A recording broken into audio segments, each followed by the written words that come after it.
예, 이번 주 다음 주를 넘어가면서 시장이 위로 뻗어갈지 아니면 또 기세가 꺾일지 중요한 변곡점을 지납니다. 오늘 시황 해설입니다. 메리츠증권 광화문 금융센터 신영목 이사님 모셨습니다. 어서 오십시오. 안녕하세요. 미국도 그렇고 우리도 그렇고 차익 매물들이 나오면서 힘겨루기가 대단한데요. 오늘 주제부터 좀 보겠습니다.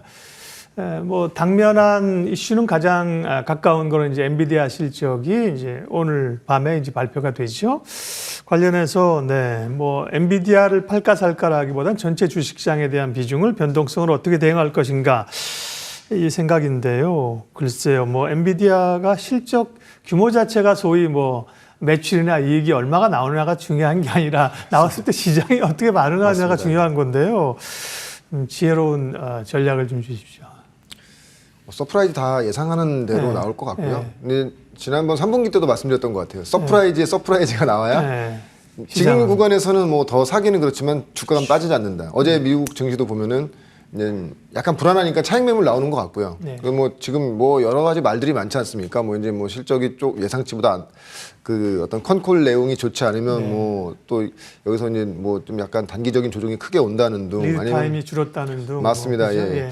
근데 그 방금 전에 말씀하신 내용도 그렇고 상당히 중요합니다. 근데 저는 봤을 때 그러니까 이게 왜냐하면 전 세계 글로벌리하게 지금 AI 반도체에서는 어떤 대장주고 어떤 그 하나의 지표잖아요. 어떻게 보면 엔비디아의 주가 자체가. 근데 엔비디아의 실적 발표 이후 아무튼 올해 상반기에는 엔비디아의 어떤 주가 흐름과는 우리나라 그 HBM 관련된 그 종목들의 흐름은 좀 약간 디커플링된 현상으로 전 나올 거라고 좀 예상하고 있고요. 그래서 만약에 엔비디아가 실적이 잘 나오고 어떤 컨콜 내용도 좋았다고 하면 당연히 우리나라 시장도 되게 그 관련된 종목들 좋겠지만 만약에 엔비디아가 실적 발표 이후에 지난번 3분기 실적 발표 때도 실적 발표하고 그냥 장 끝나고 하니까 3% 정도 빠졌던 걸로 기억하거든요.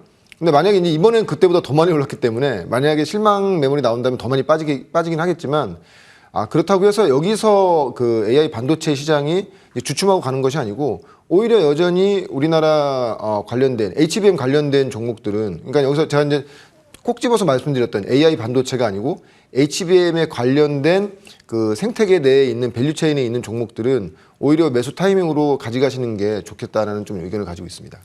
미국은 이제 기술주에 대한 그동안 정말 엄청 올랐죠. 기술주 7개 종목이 중국의 시총보다 크고, 프랑스, 독일 합친 것보다 크고 이런 얘기가 나올 정도인데, 국내는 또 다음 주 월요일 날 정부가 밸류 프로그램 또 세부 방안을 발표. 이것도 지금 차익 매물이 좀 지금 나오고 있는 거잖아요. 이 부분은 어떻게 해석하세요? 사실 26일에 정부 발표가 우리가 예상치보다 훨씬 획기적인 내용으로 나올 거라고 생각하지는 않거든요. 그러니까 만약에 그렇게 나온다고 하더라도 이미 주가는 지금 반영이 돼 있지 않습니까? 물론 이제 정말 좋은 현상은 외국인들의 어떤 투자가 계속 지속적으로 들어온다는 거죠. 그러니까 정부의 어떤 이런 말들을 신뢰도를 갖고 또 이제 사실 또 각 대기업들이라든지 금융업종에 해당 기업들도 지금 정부가 밸류업 프로그램 발표하자마자 거기에 발맞춰서 자사주를 소각한다든지 배당 성향을 올린다든지 지금 그런 액션들을 취하고 있기 때문에 외국인들이 이렇게 자꾸 지속적으로 들어오게 되면은 수급적인 안정감이 생기기 때문에 전체적인 흐름에서는 굉장히 좋은 흐름이라고 보고 있고요. 그리고 이제 26일 날 그래서 사실 어제도 보면은 금융주라든지 현대차, 기아차 굉장히 지금 상징적인 종목인데 어제 또한 4, 5%씩 밀리는 게 이게 또 미리 좀 차익 실현 매물 나오는 거라 생각해도 기조적으로는 아무튼 정부의 어떤 이 밸류 프로그램에 해당돼서 정말 직접적인 수혜주들 지금 그런 직접적인 수혜주들이 많긴 한데 그런 수혜주들은 여전히 올해 상반기까지는 여전히 좋은 흐름으로 가지 않겠는가. 그러니까 어떻게 한 번은 반영이 된 상태고요. 여기서는 실질적으로 외국인들의 러브콜을 계속 지속적으로 받는 그런 회사들이 밸류 프로그램 어떤 세부 내용이 공개된 이후에 다시 또 이제 주가를 다지고 갈 수 있는 그런 분위기가 나오지 않을까 예상해 봅니다. 정부가 지혜로운 거는 이제 월요일 날 거래소에서 관련된 심포지엄 발표하더라고요. 하면서 요거는 1차고요. 2차가 있어요. 보다 구체적으로 우리가 이제 다음 스텝을 이런 거를 내주게 되면 시장이 견고하게 이제 갈 텐데요. 그 정도 아이디어는 있지 않을까 생각을 하고요.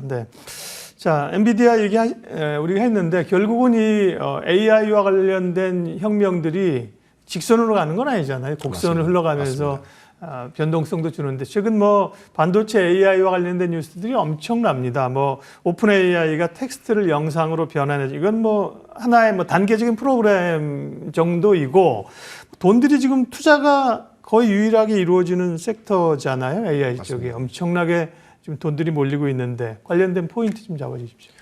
지금 샘 알트만도 들어와서 방한을 한번 했었고요. 네. 오늘 이제 오전에 나온 뉴스인데 마크 저커버그도 이제 삼성 이제 방한한다. 네, 네. 뭐 삼성 쪽과 이제 긴밀하게 거의 뭐 세부 내용까지 조율된 상태다. 뭐 이런 뉴스까지 나온 거를 보면은 그러니까 왜 이 시점에서 자꾸 우리나라 이런 거물급 인사들 특히 이제 마크 저커버그 같은 경우에는 10년 만에 온다고 하더라고요. 네. 그러니까 역시 주요 밸류 체인지 중에 하나인 어떤 HBM의 이 중요성이 굉장히 높아지기 때문에 이제 관련 업계를 만난다고 볼 수 있고, 그러니까 제 생각에는 계속 이쪽의 이슈는 계속 이어질 것 같습니다. 왜냐하면은 엔비디아는 엔비디아 나름대로 지금의 수익성을 계속 유지하기 위해서 새로운 모멘텀을 계속 이제 보여줄 것이고, 그 빅테크 업체들은 빅테크 업체 나름대로 자기들의 생태계를 지금 꾸려나가기 위해서 보다 적극적이고 공격적인 투자를 지금 감행이 진행되는 그런 시기이기 때문에 뭐 당분간은 이런 이슈는 물론 주가는 선반영돼서 굉장히 변동성이 나오긴 하겠지만 올해 내내 계속 엔비디아 관련된 어떤 AI 반도체 관련된 얘기는 지속적으로 나올 수밖에 없다. 서두에도 말씀해 주셨지만 지금 오픈 AI의 그 소라 이번에 영상 공개된 그건 아직 극히 일부분의 하나거든요. 그렇죠. 이제부터 네. 이제 그러니까요. 근데 저는 보면서 너무 깜짝 놀란 게 앞으로 나올 게 많다는 맞습니다. 거죠. 뭐 전 산업군에 걸쳐 나올 것들이 네. 많기 때문에 그렇게 되면은 계속 이쪽 특히나 이제 이런 것들이 모멘텀으로 가는 게 아니고 수익성으로 연결되는 것들을 빅테크가 보여주기 때문에 이 시장이 무슨 지금 막 버블이라는 얘기가 나오고 있지만 네. 지금 주가의 반영들은 버블의 수치를 반영되는 것이 아니고 이제 실질적인 어떤 실적을 기반으로 가는 것이기 때문에 계속 이쪽 섹터는 계속 확인하면서 계속 포트에는 뭐 꼭 담아내야 되는 그런 섹터로 보고 있습니다. 그 부분은 뭐 말씀하신 여러 차례 말씀해 주셨고 큰 의심이 없습니다만 누가 거기서 주도권을 쥐고 가느냐 이제 엄청난 그 경쟁이잖아요. 조금 전에 보여주신 표를 보면 미국의 대형 기술주들 빅테크들의 움직임들이 쭉 있는데요. 예. 그 중에서 조금 앞으로 잘할 것 같은 애들은 누군가 좀 얘기를 해주십시오. 네. 그 지금 엔비디아의 어떤 향후의 어떤 주가의 우려감을 가장 크게 그렇죠. 이제 부각시키는 분들이 바로 이 부분 지금 표를 보시는 네. 이것 때문에 그렇거든요. 네, 표 좀 크게 보여주십시오. 네. 왜냐하면 지금 각 빅테크 그러니까 뭐 지금 시총 상위 종목에 그 해당되는 그 회사들이 자체적인 칩을 개발하고 있어요. 지금은 어떤 상태냐면은 AI 반도체라는 것의 전 세계 80%에서 90%를 엔비디아가 지금 독점하고 있지 그렇죠. 않습니까? 네. 그 사실 10%, 20% 남은 10%, 20%는 큰 의미는 없습니다. 왜냐하면 자체적으로 쓰는 회사들의 것을 제한하는 거기 때문에 지금 독점적으로 지금 엔비디아가 지금 공급하고 있다고 볼 수 있고 그러다 보니까 너무 비싸게 사다 보니까 칩 자체적으로 이렇게 빅테크들이 지금 화면 보시면 아시겠지만 자체적으로 칩을 지금 개발하고 있는 그런 상태고 햇살뿐만 아니라 원하는 때 제품을 받을 수도 없고 그죠? 맞습니다. 예. 지금 그래서 최근엔 아예 그래서 샘 알트만이 뭐 우리나라 돈으로 뭐 9천조의 돈을 투자해서 네.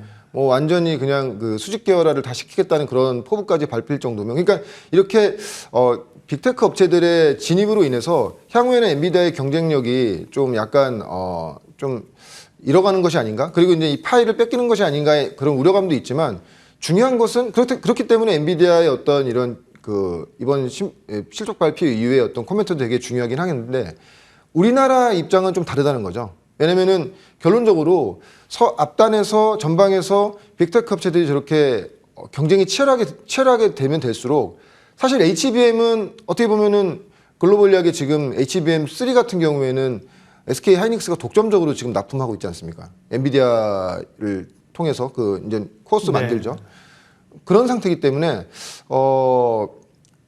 이 빅테크 업체가 전방에서 이렇게 치열하게 경쟁하면 경쟁할수록 저게 칩을 만드는데 그 AI 칩을 만드는데 거기 옆에는 결론적으로는 HBM이 붙을 수밖에 없는 필연적인 어떤 그 결과로 가기 때문에 우리나라에 있는 HBM 관련된 뭐 삼성전자도 마찬가지고 SK 하이닉스도 마찬가지고 그러니까 기존에는 이 디램 시장이 주도성을 갖고 이렇게 어떤 이런 IT 시장을 이끌어갔던 그런 어떤 섹터는 아니에요. 근데 올해 이후부터는 이 HBM이라는 것을 무기로 해서 디램 시장이 좀 주도적으로 어떤 주도성을 가지고 좀 SK 하이닉스나 삼성전자의 어떤 주가 흐름이 리레이팅도 될 수 있는 그런 변곡점이 나올 수 있을 거라고 좀 예상하고 있습니다. 네. AI와 반도체에 관한 이야기들을 쭉 계속해서 섹터를 달리 해가면서 그 메인 흐름들을 가져가는 겁니다. 지금은 그거를 대체할 수 있을 만한 메가 트렌드는 없는 거죠, 그죠? 예. 그럼 이제 오늘 또 그 얘기를 해주셨는데 반도체 AI 관련해서 오늘 우리가 이제 주목해봐야 될 관심주 히든 밸류 종목은요. 네, SK 하이닉스입니다. SK 하이닉스. 네. 제가 이 종목을 이제 준비하면서 네. 내가 왜 이거를 지금 이제 이렇게 말씀드리자는 그동안에 뭐 장비나 여러 가지 네, 종목들만 맞아요. 찾았는데 네. 근데 그럼에도 불구하고 지금 보셔야 되는 가장 큰 이유는 어저께 뉴스가 나왔습니다. 지금 HBM3E 이제 차기 버전이죠. 그러니까 이제 양산 체제까지 이미 이제 엔비디아에서 퀄 테스트가 통과되고 양산에 들어간다는 뉴스가 나왔고 이게 굉장히 큰 뉴스입니다. 왜냐하면 지금 일단 현실적으로 봤을 때 지금 HBM3를 제대로 공급하고 있는 회사는 SK 하이닉스가 유일하고요. 지금 물론 삼성전자가 작년 9월부터 이제 하겠다고 하는데 아직 지금 5개월 지난 시점이지만 아직 그거에 대한 얘기는 없고 그리고 마이크론 같은 경우에는 HBM3는 지금 만들지 않죠. HBM3E를 하겠다고 하는데 지금 그게 불투명한 상태죠. 하반기로 좀 넘어간 상태이기 때문에 지금 HBM3 같은 경우에는 HBM3보다도 성능 자체가 한 30%에서 40%가 업그레이드된 그런 성능이고요. 근데 중요한 것은 성능이 30%에서 40%가 업그레이드 됐다고 해서 가격도 30%에서 40%를 올려받는 건 아니에요. 그거보다 좀 더 약간 마진은 더 받겠지만 그렇게 된다고 하면은 아까 좀 방금 서두에도 보여드렸지만 각 빅테크 업체들이 이제 각 자체적인 어떤 칩 개발이 완료된 회사들이 결론적으로 거기에 HBM을 달고 그거를 이제 패키징을 하기 위해서 TSMC에 의뢰를 할 텐데 HBM3보다는 HBM3E를 선호할 가능성이 굉장히 높고요. 그렇게 되면은 SK 하이닉스의 입장에서는 마진폭이 훨씬 더 높아질 것 같고요. 지금 HBM3 같은 경우에는 랜드 기준으로 작년에 랜드가 아니 잘못 말씀드렸는데 D램 기준으로 작년도에 전 세계 MS를 한 8% 정도 차지했는데 올해는 한 18% 정도까지 올라갈 그런 예상이 있고요. 그리고 HBM은 지금 향후에 한 25년, 26년까지도 매년 40%에서 50% 성장을 지금 예상하고 있거든요. 근데 지금 보면은 아무튼 SK 하이닉스 같은 경우에는 기존의 HBM3까지는 삼성전자와 한 단계 정도의 어떤 그 레벨 차이가 있었다면 HBM3E가 지금 개발돼서 양산 체제에 들어감으로 인해서 두 단계의 이 차이가 나는 상태이기 때문에 그럼 격차가 점점 더 벌어질 수밖에 없는 상태가 되겠고 그렇게 된다고 하면 기존의 뭐 엔비디아도 마찬가지지만 후발주자로 들어오는 그 각 빅테크들도 3보다는 3E를 선호할 가능성이 굉장히 높다. 지금 여기서 근데 어떤 리드 타임으로 봤을 때는 삼성전자가 HBM3E도 지금 개발 중에 있지만 지금 SK 하이닉스와의 어떤 이 기술 격차는 한 6개월에서 한 9개월 이상 차이 나는 걸로 본다고 하면은 올해 전체 매출에서 그 D램 부분에서 SK 하이닉스의 어떤 랜드 부분의 매출이 한 기존의 D램 한 7대 3 정도로 보고 있는데 7대 3이 아니라 HBM3와 3E의 어떤 비율이 7대 3 정도로 보고 있는데 3E의 비율이 좀 더 높아지게 된다고 하면은 시장이 예상했던 영업이익률보다 굉장히 좀 올해 좋게 나올 가능성이 높다고 보고 있고요. 그래서 올해 전체적으로 SK 하이닉스의 영업이익 기준으로 말씀드리면은 한 10조 정도를 다들 예상하시더라고요. 그럼 분기마다 이제 2.5조 정도를 예상하게 될 거고, 물론 이제 계절적인 어떤 영향도 있겠지만, 근데 HBM3E가 이렇게 생각보다 빨리 나옴으로 인해서 이익의 폭이 더 좋아진다. 그러면 한 10조 이상까지 나간다고 하면, 그래서 1분기 실적이 굉장히 중요할 것 같은데요. 어떻게 됐건 간에 글로벌하게 전 세계에서 유일하게 HBM3와 3E를 지금 양산해서 만들고 있는 회사라고 한다면은 SK 하이닉스의 어떤 리레이팅이 가능한 그런 올해 상반기가 되지 않겠는가. 만약에 그러니까 외국인 입장에서 만약에 글로벌 패키징 관련된 대장주를 산다 하면은 그냥 심플하죠. TSMC를 사면 됩니다. 근데 HBM3 관련된 대장주를 산다고 하면은 그럼 뭐 의심할 나위 없이 SK 하이닉스가 되겠죠. 근데 지금 보면 물론 이제 하이닉스의 주가 그 시가총액과 마이크론의 시가총액, 아직도 마이크론이 좀 시가총액이 지금 높거든요.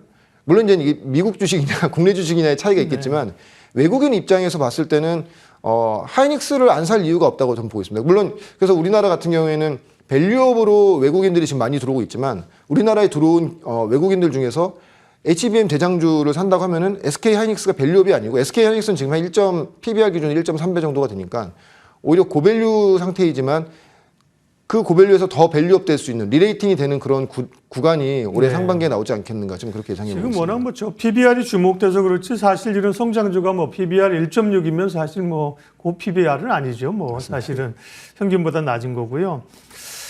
오늘 SK 하이닉스를 말씀해 주셨는데 이건 이제 저희가 전통적으로 우리 이사님이랑 하는 히든 밸류 종목이 아니라 오픈 밸류 종목입니다. 그러시죠? 다 알고 있는 기업이고 주가가 이제 예를 들면 최근에 밸류업으로 올라온 대표적인 기업들은 단기적으로 많이 올랐다는 생각이 드는데 하이닉스는 그런 거에 보면 오르긴 올랐지만 뭔가 좀 그런 많이 오르는 데 대한 부담은 조금 덜한 것도 같아요. 네, 가격 전략 좀. 사실 뭐 밸류업으로 올라온 것은 아니고요. 네네. 결론적으로는 HBM의 독점적인 구조를 당분간 향유한다는 것에 어떤 외국인들의 베팅이 들어온 것 같고 그래서 목표가는 한 20만 원 정도 손절가는 한 13만 원 정도를 잡고 올해 종목으로 또 보셔도 대형주를 하시는 분들이라고 한다면은 좀 상당히 좀 좋은 흐름이 나오지 않을까 예상해 보고 있습니다. 네, 오늘 시황해설 메리츠증권 광화문 금융센터 신영목 이사님 함께했습니다. 고맙습니다. 고맙습니다.